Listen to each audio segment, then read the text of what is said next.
Bilseniz ki sabah dünyanın sonudur. Bugün buradan çıkıp hara gedərsiniz? Bugün buradan çıxıb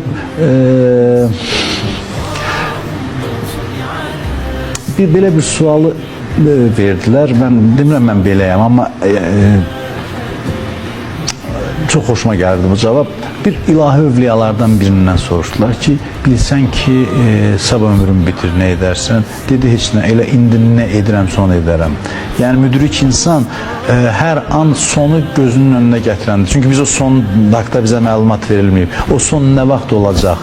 Bəlkə də elə sabahdır. Bəlkə də sabahdır, bəlkə bir saat sonradır. Yəni, heç bir insan son haqda məlumatlandırılmayıb. Ona görə də, yəni, deyir, elə hara gedəcəkdim sonra. Çünki mən o sonu hər an görürəm və hər an nə etməliyəm, onsuz da edirəm. Mənə lazım deyil bunu demək. Demirəm, mən beləyəm.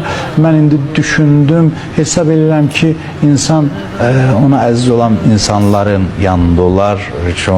Məsələn, bir böyük, tanıdığım bir böyük insan dünyasını dəyişməmişdən öncə hiss eləmişdi və öz tələbələri ilə, tanıdığım deyəndə kitablardan tanıdığım, öz tələbələri ilə oturub səhərə qədər deyib gülür ki, bu gecə şadlıq gecəsidir, çünki sabah artıq ömrüm sona çatır, bunu ilhamla demişdi və ona əziz olan insanlarla o vaxtı keçirmişdi.